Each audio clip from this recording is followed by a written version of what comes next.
نحمده ونصلي على رسوله الكريم اما بعد اعوذ بالله من الشيطان الرجيم بسم الله الرحمن الرحيم سورة انزلناها وفرضناها وانزلنا فيها آيات بينات لعلكم تذكرون صدق الله العظيم۔ ناظرین السلام علیکم ورحمۃ اللہ وبرکاتہ۔ میں نے ایک آیت سورہ نور کی تلاوت کی ہے۔ سورہ نور یہ حجاب سے متعلق ہے، اس کے اندر عفت و عصمت سے جو متعلق مسائل ہیں ان کا بیان ہے، اور زنا سے متعلق جو حدود و تعزیرات ہیں ان کا بیان ہے۔ اس معنی کر یہ صورت بڑی اہمیت کی حامل ہے۔ اس کا اندازہ آپ اس بات سے لگا سکتے ہیں کہ حضرت فاروق اعظم رضی اللہ عنہ کا فرمان ہے کہ علموا نساءکم سورۃ النور، کہ لوگوں اپنی عورتوں کو سورہ نور کی تعلیم دو۔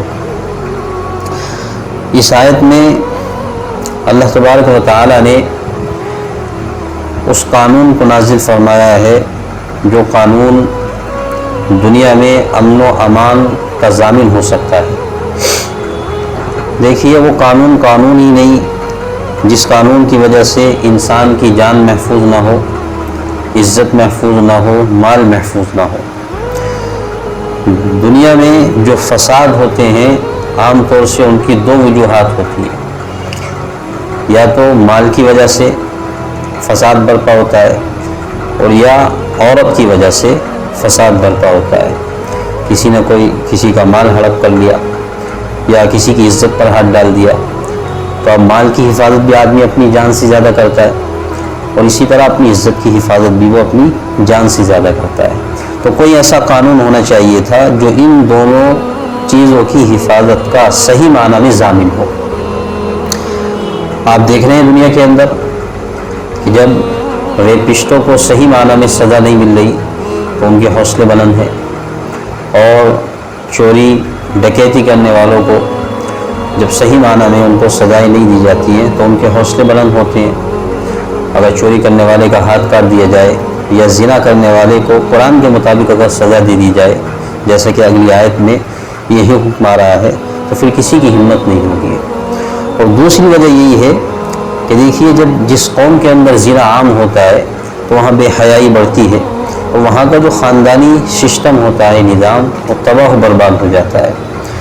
آپ دیکھ رہے ہیں کہ جن ممالک کے اندر زنا عام ہے، سیکس فری ہے، وہاں کا جو خاندانی نظام ہے وہ تباہ ہے۔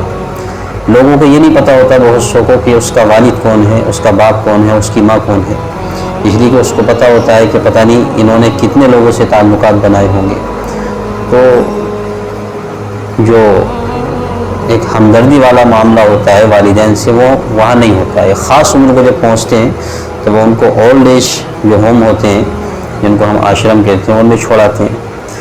تو اس لیے اس کی سب سے اہم وجہ یہ ہے کہ خاندانی نظام جو باقی رہے گا وہ نکاح کے ذریعے سے ہوگا۔ جب نکاح کے ذریعے سے دو مرد اور عورت آپس میں تعلقات قائم کریں گے تو محبت ہوگی، خاندان بنے گا، اور خاندان وجود میں آئے گا، اور اس کی برکتیں ہوں گی۔ اور دوسری چیز یہی ہے کہ بے حیائی ختم ہوگی۔ اسی لیے اللہ تبارک و تعالیٰ نے فرمایا کہ زنا کرنے والا مرد اور زنا کرنے والی عورت، ان کو 100 کوڑے لگائیے۔ تو اگر کوئی شادی شدہ مرد اور عورت زنا کرتے ہیں تو ان کی سزا تو سنسار ہے، لیکن اگر کوئی غیر شادی شدہ کرتے ہیں تو ان کی سزا 100 کوڑے ہیں۔ تو اس لیے فرمایا کہ ان کو 100 کوڑے لگاؤ۔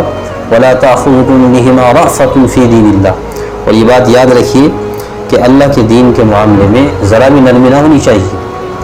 اور آگے یہ ہدایت دی گئی وَلْيَشْهَدْ عَذَابَهُمَا طَائِفَةٌ مِّنَ الْمُؤْمِنِينَ، کہ جب آپ ان کو سزا دے رہے ہوں تو مؤمنین کی ایک جماعت دیکھ رہی ہو، تاکہ ان کو نصیحت ہو، عبرت ہو کہ دیکھو زانی کا کام کیا انجام ہوتا ہے۔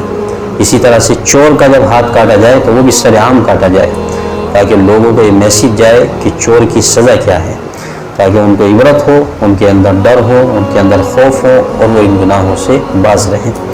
اللہ تعالیٰ عمل کی توفیق عطا فرمائے۔